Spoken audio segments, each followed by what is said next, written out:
Dr. Jeffrey Halstead has been Canandaigua's hometown dentist for more than 35 years, offering routine dental care as well as cosmetic dentistry, implants, and dentures by their highly trained and experienced staff. Visit them online at canandaiguadentistry.com or find them on Facebook and Instagram.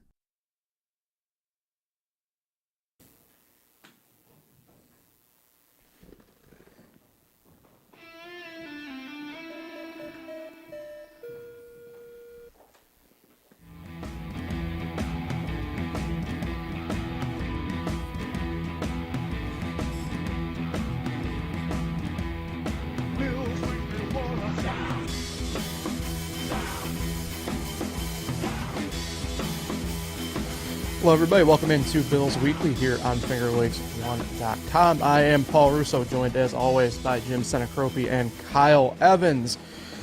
For the first time this year, it is not Victory Monday. The Bills faltered in Baltimore, losing 35-10. Wasn't the best of games on a rainy Sunday night in the Queen City. We'll break down the game and everything that you need to know, and then look ahead to what will be another tougher game against the Houston Texans Sunday afternoon down in Houston. It was an interesting one. I was able to pretty much watch all of it until the Bills put Trubisky in, and at that point I kind of waved the white flag on me really paying attention anyway. But for the first time this year, a loss in the Bills column, and it wasn't the greatest game overall by any means for the Bills. Yeah, they were definitely overmatched in every phase of the game. Definitely outcoached, that's for sure. And definitely one of Sean McDermott's worst loss in his Bills career. I mean, remember, they had gone 43 straight regular season games without losing by more than 6 points. And that was snapped, and it was snapped fairly easily. I mean, 25-point difference. Yeah, it was one of those things where first offensive play for the Ravens, obviously hand the ball off to Derrick Henry and off to the races, 87 yards to the house. And I was like, it might be a long one for the Bills tonight. Well, I can't believe that Derrick Henry at age 30, is he 30? 30. Yeah, can run away from everybody like that at his size. Yeah. That was unbelievable. Yeah. But, yeah, it was a horrible loss. And honestly, even going into halftime, I'm like, okay, if you looked at the betting lines, the Bills were plus 1,200 at halftime on the money line. And we've seen it from the Ravens before. Come out, look great in the first half, collapse in the second half. And so then that's how the second half started. Touchdown drive for the Bills. After making the Ravens go 3 and out, they go 3 and out again, get the ball back. Now they're on the move again, and that's when Allen fumbled, where you thought for a second he might have been seriously hurt. And it was never the same after that. And not only did we see Mitch Trubisky, we saw Josh Johnson for the Ravens, and just really, really disappointing. Not just to lose, but to lose in that manner. Everybody probably was going to bed when the fourth quarter started, and it was a chance for the Bills to be 4-0 and really differentiate themselves from the rest of the AFC and the AFC East. And they lost. But the Jets lost to the Broncos. Mm-hmm. Probably the worst football game I've ever seen. Yeah, it might be, in terms of standing-wise in the division, it might end up just being a wash week anyway, the way it looks, potentially anyway.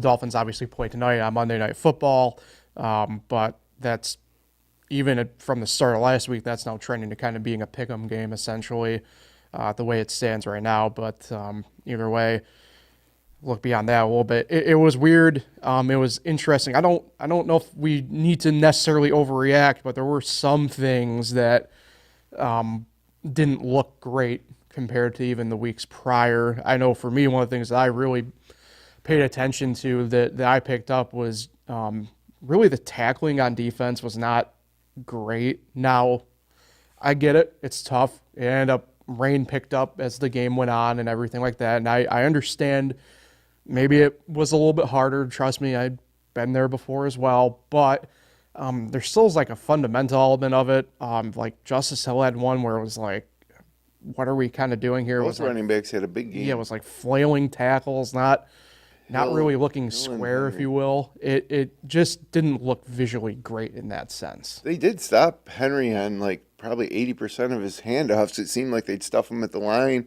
maybe a 1 yard loss, and then next thing you know, he's off to the races. A couple big plays, and then it was more like Justice Hill out of the backfield being open on those passes was kind of concerning too. It was definitely a strange look for the Bills on both sides of the ball. And I kind of, at least on the offensive side, I put it on the play calling. I mean, they come out, they start throwing the ball sideways, and James Cook 9 carries for the whole game. We were complaining maybe he was a little too bit run heavy for the Bills, and then now they come back and James Cook carries the ball for 9 times and with 1 reception, where Henry had 24 carries. Now, to play devil's advocate a little bit, that might have been part of the plan going into the game last night.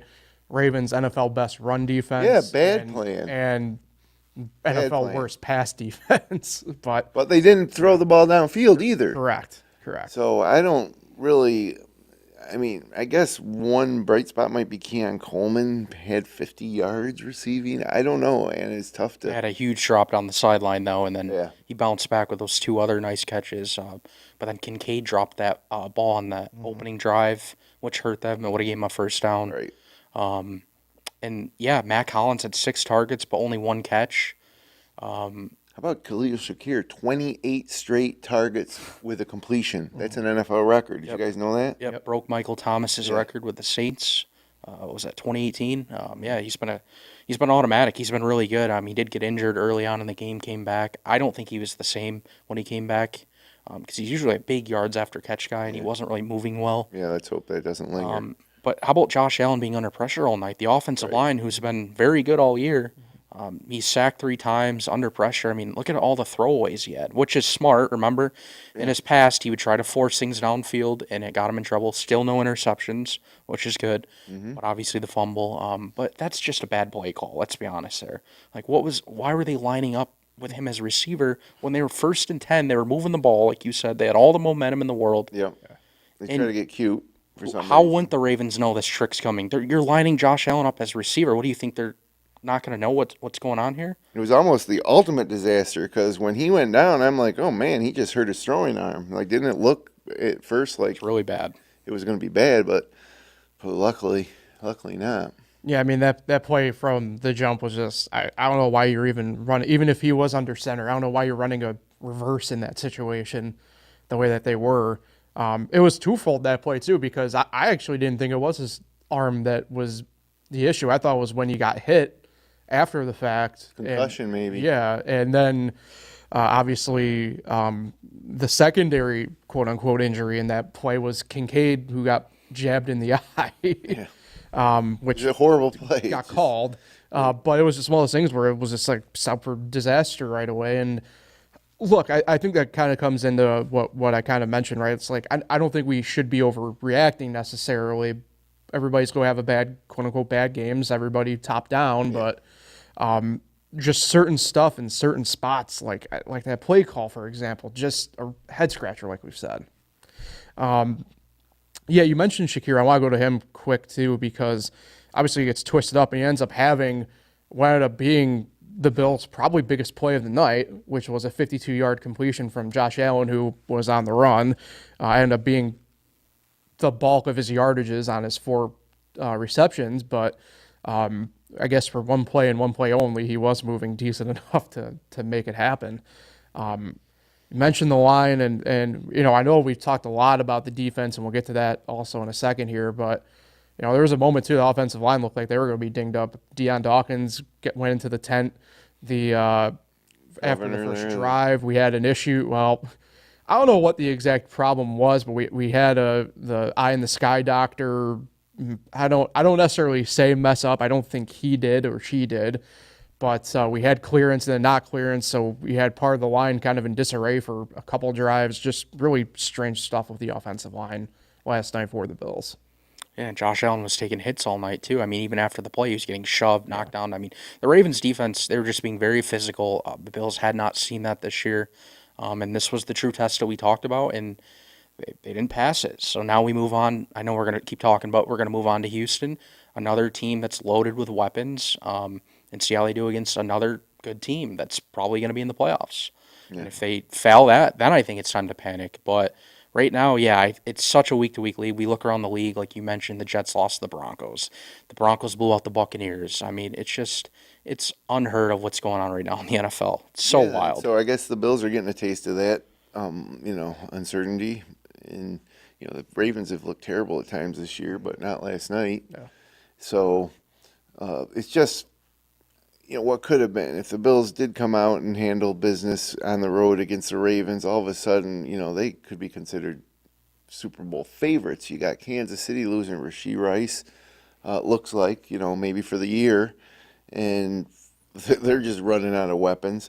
And the Bengals, of course, have not looked great. And you have the Ravens and the Texans who are playing next week. So, if the Bills had beaten the Ravens, we'd be sitting here thinking, who's going to stop us? Oh yeah. But, Yeah, I mean, but not only did they not win, they got killed. right. I mean, we sit here today and it's an entirely different discussion, obviously. But I guess, we've mentioned, it's a little bit of the beauty of it, right? We have the Jets faltering. The Patriots look like they've regressed back to their mean on the year as it stands right now. Dolphins, as we know, are going through a mess divisionally. It's kind of weird. I don't know. I before we get to the defense, maybe I can pose this question to you guys more here, because it's not like the Chiefs have looked overly great by any means. And maybe that's part of it. Is that the reason why we maybe aren't even really hitting the panic button so much, even with some of the smaller stuff from last night in a way? I think I hit the panic button. They won their first 3 games. They came out last night and just got punched in the face. So it's either going to be a wake up call, or maybe the start of a losing streak. So we'll see which one it is next week. But the Bills. If you look at injuries across the league, I think the Bills have pretty unscathed at this point for the most part, at least on offensively. Mm-hmm. So I still feel good. I'm not panicking. It's just, and it seems like yesterday's game. Let's just say that they stopped Henry on that first play of the game. Maybe the whole game's different. Right. But and usually Allen and the Bills can find a way, even though they're getting beat up, but they just couldn't last night. And I really don't blame the players unless you want to talk about maybe in the trenches, but I didn't like the play calling, offensively at all last night. Yeah, how about on that opening drive? They go for a 4th and 1 on their own 39-yard line, but then they don't go for a 4th and 2 on their side of the field. Right. And McDermott punts on that opening drive, and then that's when Derrick Henry rips off that run. I mean, look at the momentum swing there. Yeah. And then how about later in the game? The Bills are trailing 14-3. They're at their own 39-yard line again. It's 4th and 1 again at the same yard line. McDermott punts. Right. Yeah, I don't understand. What are we doing? You're going to be aggressive on the opening drive at your own 39, but not doing that down 14-3 when you have Josh Allen, who literally was 15 for 17 on that 4th and 1 QB sneak in his career. Yeah, the snowplow. Yeah, They're going to call that, right? I think that's what I heard. Push, yeah, thank God. But in Buffalo, it'll be the snowplow, which I like it. But it is highly successful, and they probably would have got it if they went for it. But instead, they didn't. Ravens score again. Yeah, the defense had no answer. And you needed to find every way to score, and you punt, and they paid for it. So yeah, I didn't like the play calling either, and the offensive play calling, as we already talked about. Joe Brady. Coaching scared last night. It felt like like trying to come up with these little dink and dunk plays and figure, let them go. And it's not like they were protecting Allen with the play calling because he was getting killed and he had to take off on his feet a few times. So it seemed like they were trying to outsmart the Ravens, and the Ravens didn't even have anything to think about. They just overpowered them. So that's what my biggest takeaway was just the game plan and the play calling. And why was Josh Allen coming back out with 10 minutes to go down 35-10? I heard a lot of discussion about that too, and I agree. Why were you bringing the guy out that's been getting hit around all night in a blowout? Yeah, I mean, it didn't make sense to me. Yeah, at that point, probably not going to happen. So yeah, could have put him on the shelf one drive earlier than they did. So, Yeah, let's get to the defensive side of the ball because, like I said, not their greatest night either. Dorian Williams led the way tackle-wise again. Russell Douglas up there as well. Balin Spector, Cam Lewis, Cole Bishop. It's a defense that we probably had a little bit of fears that something like this was eventually going to happen in a way. And albeit relatively unscathed, the defense did lose Taylor Rapp to concussion. that's why Bishop was in. We'll see what happens Yeah, there. so I get it from a player perspective, right? Taylor Rapp maybe not one of these high-end, right, defensive backs by any means, but for a Bills defense that can't really afford to keep losing guys every week, it's one of those things where you do worry about this game coming up against Houston because they do have so many weapons. Now, that being said, they were minus a couple of them this past week. Pretty much a week-to-week basis on whether or not Collins, Dell, and Joe Mixon or any combo of them are going to be good to go. But, for the Bills, you certainly would probably prefer to have a guy like Rapp, a veteran guy who at least can be savvy enough to maybe He was doing fine this year. mix some stuff in and not afraid to really go after a guy. Yeah, it is a loss. They definitely need him, and Taron Johnson can't get back soon enough. And same for Terrell Bernard. I mean, that middle linebacker looks completely different with him in there. And I wish Matt Milano too, but he's still a ways away. But yeah, you look every time they play, like I say, and there's just names. Like last night, they had their fourth string middle linebacker in, Nicholas Morrow. Like, who? And I mean, this is what I kind of expected. It took 4 weeks, but I thought they'd get exposed a lot earlier, to be honest. I mean, look at the names that they're putting out there. Yeah. And that's why you really worry about that Texans offense. I mean, they have weapons all over as well. Yeah, it seemed like when Jackson wanted to pass, the receivers were open. But they really did commit to the run game, even when it wasn't being consistently successful. I mean, they broke off like I said before, the big plays, but plenty of times the Bills were stopping Travis Henry, at the line of scrimmage. So next week against the Texans, I expect it to be a little more of an aerial attack. And, from what I saw last night, it seemed to me that if the Ravens wanted to just stick to a pass game, an aerial game, that they would have had as much success as they did just pounding the ball to Henry. And then the other thing to be scared of is how open Justice Hill was all night long coming out of the backfield. So, yeah, it's that if you one thing to not panic about but be scared of is what are the Texans going to do to the Bills next week on offense. Yeah, their third down defense is a problem too. I mean, 3rd and 17, they gave it up in the first half. 3rd and 14, Nelson Aguilar between two corners. How do you let him catch that? And then on top of that, how about the defensive line not getting any pressure on Lamar? I've heard people say it was game planning because they don't want Lamar to take off if you bring a lot of guys. But at the same time, he had all day to stand in the pocket. And Von Miller, what's up with him being on the field for 9 snaps? 9. He's been getting pressure. He had 3 sacks in the first 3 games, and you give him 9 snaps? I mean, I guess it's game planning, but really? I don't know. Game planning, who game plans having one of their best players not on the field for 75% of the game?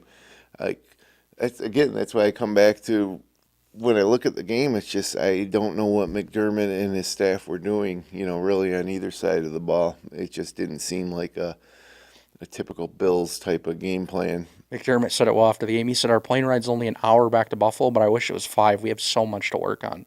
You're right. Yeah. I mean, you have a lot. You got out-coached in every category. Is that what work on it when you get home after an hour. I don't know what you're going to do on the plane. He wishes it was 5 hours so they could work on it on the plane. So they could start looking at film and look at everything they need to adjust throughout the week. I was going to say, I feel like it's usually the opposite. You rather get home. You rather on the losing side of it want the quicker plane ride. And then get back to work right when you get home. Yeah, I mean, it was one of those things I remember audibly saying out loud in the first quarter last night, even like if the Bills could get 1 third down stop, I thought it might have been able to shift some of the tide a little bit. I don't know if we would have done anything, obviously, in the long term, but, I mean, Kyle, you said it perfectly right. I mean, multiple third downs, they just were not getting stops, and it shows in the end result, Yeah, they scored on each of their first 3 drives, and I mean, even if you get like one stop there, I mean, maybe it's only 14-3 at halftime, and then they open with that touchdown in the second half. It's a 4-point game.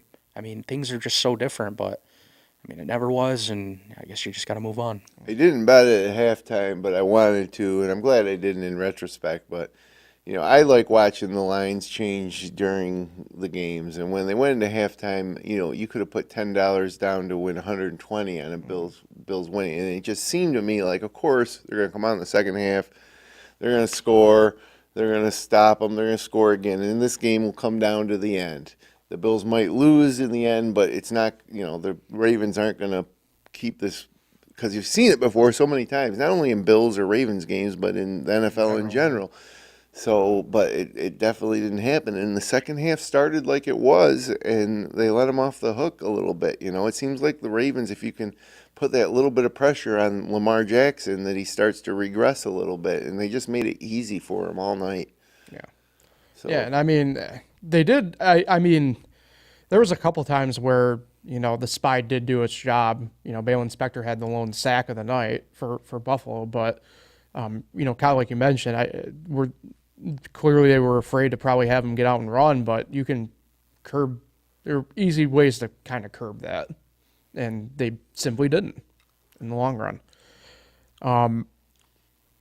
Yeah, it's one of those things where I don't want to really pound it continuously into the dirt here with some of the stuff, because like we've been saying, you hopefully it's just a one-game deal, a one-thing deal, and you kind of move on. But obviously, the moving on is not going to be easy. It's a Texans team this upcoming Sunday that, on paper, looks to be really good. Now, their execution this year has been maybe not quite up to what they have on paper, but 2 weeks ago they got throttled. Right. Then they come back and let next week and this week and survive. yeah.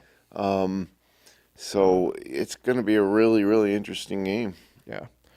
So the game in Houston, Sunday afternoon. Apologies, almost said night. Sunday afternoon, 1 p.m. on CBS.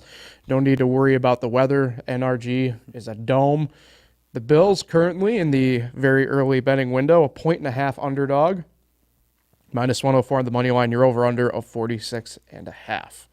So tells me anticipation of a little bit of a more scoring affair compared to this Ravens game. I believe the Ravens was 45.5 maybe, so a little bit up, but actually the game would have gone under then last night, just realizing that at the 45.5 because of 45. So they're, at least the books are anticipating on paper the same thing that they were expecting this past week anyway against the Ravens, now in Houston. It's an interesting bounce back scenario because I think if the Bills come out, look good, and bounce back, I think it bodes pretty well. We anticipate Houston being, we'll call it at least one of the better teams of the AFC South as it stands right now. Certainly, I think all three of us expect them to be the runaway favorites in that division this year. And that's a very offensively talented laden team that I think honestly overshadows what is at least at worst a decent defense. The defense is on par with the Bills. Yeah, it's a pretty good overall team that lies ahead the Bills on Sunday. Yeah, I mean, I don't think the Bills are going to have as much trouble scoring points though as they just did. But again, you worry about the defense, and I do think that's why it's going to be high scoring. I'd probably take the over in this game. I think both offenses are going to roll, and I think it's going to come down to the fourth quarter. I don't think we're going to see a blowout one way or another. And but again, it's the NFL, so who knows? It's a big game for the Bills because if you look at the teams that you think are going to be there in the end in the AFC this year, you got the Ravens, you got the Texans, you got the Chiefs, and you got the Bills. Doesn't look anymore like it's going to be like the Jets are going to be a big factor. I mean, but and the Steelers are at the top. But does anybody really think that they're going to stick around? They might be in the playoffs, but I mean, when you're looking at the cream of the crop of the AFC at this point, those four teams I mentioned are probably it. So you lost to one of them badly on the road. Now you're going down with a chance to redeem yourself against another one of them on the road. And if the Bills come back, after losing that game, they'll be 3-2, and and they'll have to hit the reset button. And the schedule doesn't necessarily get much easier.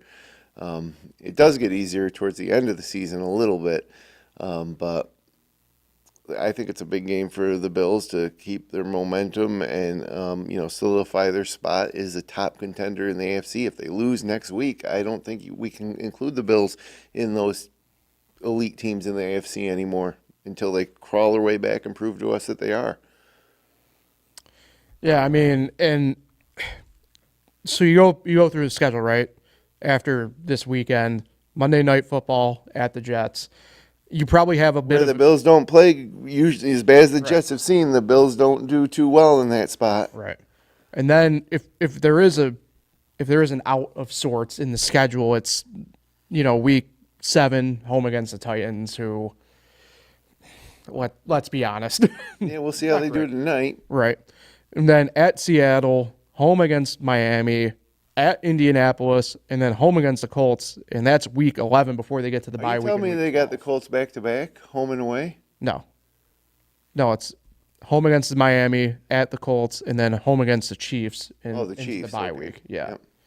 So this is a pretty important game to set up another really big stretch of games, in all honesty. We talked about it the first podcast of the year where, if we're being honest, this schedule going into the bye week didn't have many outs, if any. You might have found 1 or 2 now, but you can't take anything for granted in the NFL. The way that I'm interested to see how Miami looks tonight with Huntley at quarterback. And again, as bad as the Jets look against the Broncos, that doesn't mean I'm confident that the Bills are going to go down there and win, because they generally struggle. They did last year in the week 1. Aaron Rodgers got hurt and the Bills lost the game. Yeah, and the Jets next get the Vikings in London this Sunday. So they'll play Sunday in London, then they won't play again until that Monday night against the Bills. But yeah, I mean, the Vikings are 4-0, so it should give them a good fight. And so they could have a losing record. They could be 2-3 going into that Monday night game, which is something I don't think any of the media thought, because, man, they were raving over the Jets preseason. Yeah. And why wouldn't you? They had They have so much star talent. players in all the key positions. They got a great defense, and they got a Hall of Fame quarterback. So, but they look like that Broncos game was the worst game ever. Now I got a futures bet on the Broncos to win. I think it is over 5.5 games. So what are they, 1/3 of the way there already? They won 2 of them thanks to that win. So when Zerline missed that kick, I was like, there's win number 2. Not that I think the Broncos are going to win the Super Bowl or anything, but I just think Sean Payton will find a way for them to win 6 games. And Bo Nix had 60 passing yards. He was 12 for He's awful. 20. And the Jets couldn't win at home. I mean, poor Jets fans. I think Bills fans got it bad, with the not winning a Super Bowl. It could be a Jets fan. Longest playoff drought. Yeah. Other than, in American sports, I think the Sabres are 13, they're 12. A couple of New York teams. So, yeah. Does anybody follow Jeff Pearlman on TikTok? I do. Yeah. Yeah, he's a Love Jets Perlman. fan. I don't know if you saw the post he made today. No, I didn't see yesterday. But, yeah. So, I mean, yeah, not to go too completely off the rails with it either, but I honestly thought yesterday for the Jets was a coaching nightmare. It's raining. You have a really good 1-2 combo at running back, and you decided to pass the ball freaking 85% of the time. Brees Hall have like Jesus. 10 yards or something. Yeah. I went against him in fantasy, so it was a luck of the draw there. Even then, though, you have Braylon Allen, who appears to be about as good as you can have in a rookie running back as well. And I don't know. Look, all I know is if it's raining like it was in New York yesterday, I wouldn't be passing the ball that often. No. But call me crazy. I don't know. Anyway, let's get back to the Texans here. Kind of mentioned their weapons already. Obviously, Nico Collins, Stephon Diggs. That's the really highlight here, I think, obviously, because of the He's whole scoring. That's a lock. Oh, look at that. You know he's scoring. It's it's former team, and he's going to go crazy in the end zone. So you're buying into the revenge game. I'll probably put 100 on it. I'm not even joking. He's going to. Against that secondary, they're gonna make I a don't point. disagree, but you're backing up a C note on I'm Diggs' putting 100 on it. touchdown. I'm going to. All right. I respect that. I I tend to agree. I think it's going to be a game, obviously, that Diggs has marked on his calendar, and and Diggs has gotten off to a good start to the year. He scored yesterday. Yeah, Wasn't that as a rusher though? I think Yes. yeah. Because I have him in fantasy, so I knew that. Yeah. So I don't know. You know he's gonna have a big day. Nico Collins looked good yesterday too. One takeaway I got from last week, and it's just a tangent a little bit here, but it is related to C.J. Stroud. Is Jalen Daniels this year's C.J. Stroud? Hey. I mean, my God, right? Like C.J. Stroud came out of nowhere, and he did it 1 week last year, and you're like, oh wow, look at this kid, and then he did it again, and then he did it again, and that's just kind of like what Jalen Daniels did yesterday was impressive. Cost me a parlay. I had the Cardinals money line in that game. It's a 4:00 game, and I had won my 2 1:00 games, so and it wasn't even close because of Jalen Daniels. Yeah. So he has the highest completion percentage through 4 weeks in NFL history. Yep. And is it 75.2, or am I wrong on that number? 82.1. Oh, okay. I read the wrong thing then. Yeah. Maybe that was Tom Brady. I think Tom Brady did have it, and it was 75.2. It's definitely a new era of the NFL where rookie quarterbacks can come in and completely change a franchise. Don't get too excited though, Paul. Well, it's just a college offense. Well, Oh, yeah. Who said that? That was one of the Bengals cornerbacks who decided to get roasted then afterwards. So they got to get Luke McCaffrey going. And a couple of weeks for the Bungles. Yeah, right. But look, it's not just those two, right? Tank Dell, now he's in a week-to-week scenario just like Joe Mixon is. But that being said, Dalton Schultz, main tight end there, we know what he can possibly do when he breaks out. Ungabalawale, who is the technical number 2 running back in Houston, but they use him a lot in the passing game as well. He broke out yesterday. This is an offense with a lot of weapons, and oh, by the way, we mentioned him a little bit already anyway. C.J. Stroud can not only pass, but if he needs to use his legs, he can use them too. Dual threat quarterback. Yeah, I'm just thinking, you mentioned Dalton Schultz. I kind of forgot about him. I mean, man, how are they going to stop this team? Yeah. Like, for real. You're going to have to outscore him. Yeah. Yeah. And that's going to be the interesting part here. It will be interesting. I think I have a little bit of hope. I don't know if I never fully buy into the whole entire like sophomore slump type stuff for athletes and coaches and stuff like that. I think there might be a little bit of truth to it, but I don't fully necessarily buy into it. But you are seeing a little bit of some struggles within Houston at the moment, just trying to navigate. They're in a first-place schedule. It's not as easy as it was for them last year. But they're getting wins at the end of the day, and that's what you have to do in order to survive in sports, right? So I think it's going to be a pretty tight game. I don't think we're talking about a Bills game against, like, the Jaguars, for example. It's going to be a classic. A couple weeks ago. It's going to come down to it. You got 2 great young quarterbacks. I mean, is Josh Allen still a young quarterback? Mm-hmm. I guess he is. Oh, wow. They actually talked weirdly about that last night on the broadcast, was the fact that him and Lamar are both now in years 7 and 8, respectively. Yeah, I mean, they're in their prime, right? Yeah. So, they're young, right?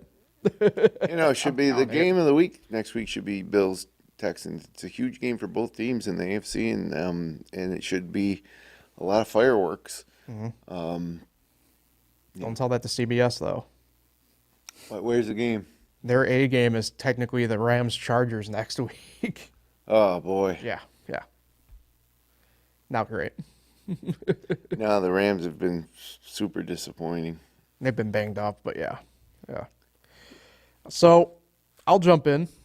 I'm going to go Bills win 27-20, so I guess it's kind of a quasi shootout in a way, but I think I'll lean a little bit more on the experience end of it and think Josh Allen's able to outduel C.J. Stroud and get the ship righted again, and we come back here and have a victory Monday instead of a losing Monday. Look, I'm going to be honest. Yes, I like the Bills, but I think the Texans win this game 31-27. Wow. Yeah, I'm with Kyle. Look at the offensive skill positions for Houston compared with Buffalo. And I hate to say it, Stephon Diggs is one of them. We were happy to see him go, but he's reinvigorated his career a little bit and seems to be a good fit. Then you got Nico Collins, maybe Tank Dell. Just too much for that banged up defense. Yeah, Schultz. I mean, matter of fact, I think it's gonna be like a 42-35 win for the Texans. Wow. I hope I'm wrong, but I think there's gonna be a lot of scoring and up and down inside the dome, and it's gonna be a tough loss for the Bills. They're gonna have to come back, circle the wagons, and then move on in their season starting from 3-2. It's fair. I don't know. It's interesting. I don't know. The past couple weeks, that Texans line, I don't know.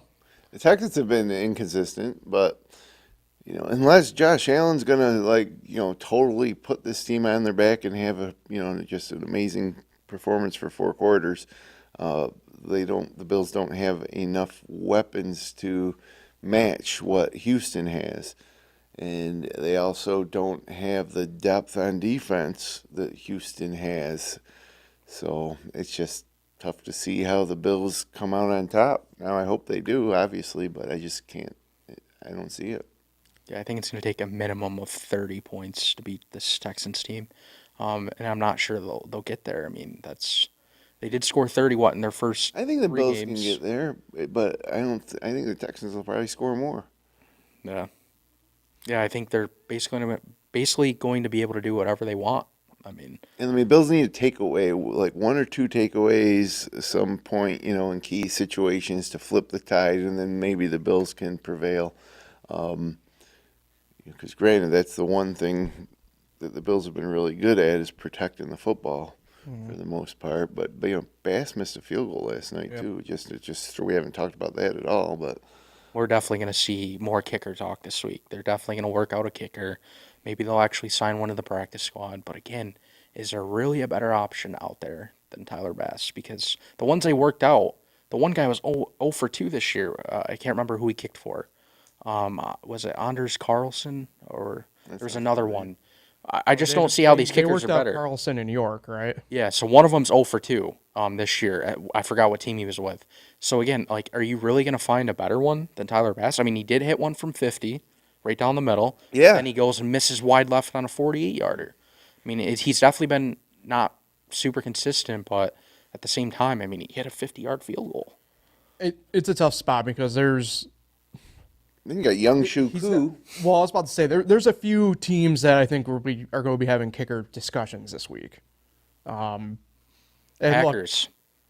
Jets. Well, that I was about to go more on the Jets one because if he were hypothetically to become available, I think Zerline still becomes the number 1 target, even though he's not what he once was. Jets. I don't know if I would take Zerline over Bass after what I saw yesterday, but. It is an important position. I mean, if it's a close game and your kicker misses, man, that's brutal. Can't you go over into the Premier League and find some guy and just work with him for a week? I don't know, but it's so much pressure on these guys. Yeah. But then you watch what, like I mentioned, Young Shuku. Did I say his name right? Young Wei-Koo. Young Wei-Koo. Yeah. He's got to know somebody that can come over to the NFL and be a kicker, maybe his friend or something. That guy was unbelievable yesterday and won the game on 85-yarder or whatever it was. I mean, that's a weapon, and just to do it so cool and calmly, it's not as easy as they make it look. So I mean, you could hypothetically trade with somebody for one too. Yeah, I'd go get. I'm not going to be that guy. I don't know if you trade in division, but.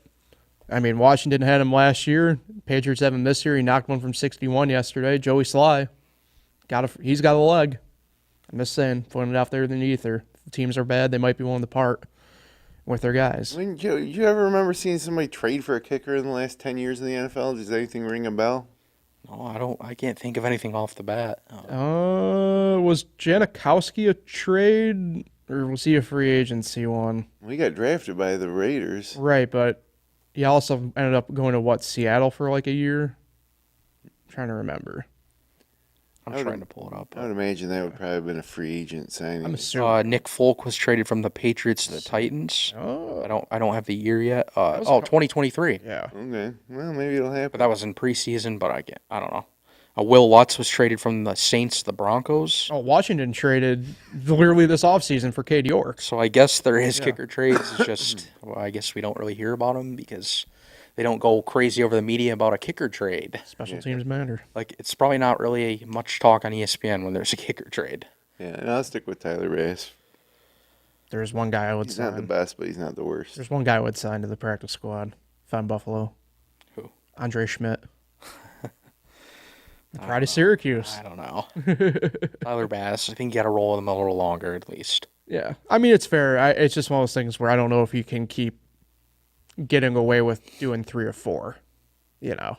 I guess the good thing is he's missing when the game's out of reach. I mean, the Dolphins are getting blown out. He missed wide left. Yeah. And then he missed when the Bills were getting blown out by the Ravens. So I guess it's not at the end of a game like I No, because predicted. if it is, then you'll hear people complain about Tyler Bass. Oh, If yeah. it costs them a win. And it's tough, you know. Like it was a 48-yarder he missed. Those are becoming almost expected in the NFL for your kicker to make those under all circumstances. But that's a long kick. And when there's some weather involved, it's a lot of pressure on these guys. But I'm going to stick with Tyler Bass, at least. And it can be the type of thing where maybe his confidence can build. If he is in a situation to win the game with a 52-yarder and he makes it, that could catapult him into a level of comfort that will allow him to, continue to make more kicks. I just remembered there is one free agent kicker, too. Mason Crosby. He's a free agent. Why? Is he a free agent? Yeah. He's a good kicker. Yeah. What is his age? 40. I was going to say, he's been around forever. Yeah. I remember him from his Packer Aaron days. Rodgers is 40. Janikowski was super old, too, at the end. I mean, you had the Andersons, who both kicked it well into their 40s back in the day. Gary and Morton? Yeah, Another Syracuse kicker. exactly. Gary, not Morton. SU, special teams you, baby. Used to be. All right, I think on that note, now that Yeah, we're we've just talked him up, kicker. we are way spiraling into the ether of immaculate grid talk borderline. So let's get out of there on that note. We'll be back again next Monday, 10 a.m. with hopefully what is a Bills victory Monday. But in the eyes of my two compatriots down here, they do not feel so. Just got to be honest with you. I don't disagree. I just we'll see you next Monday. Yep. Fingers crossed. All right, so appreciate everybody for tuning in and listening and watching. Make sure you like, share, and subscribe on YouTube. We're everywhere, including all major podcasting platforms, including Spotify and Amazon Music. We'll be back again next Monday, like I said, at 10 a.m. Let's go Buffalo.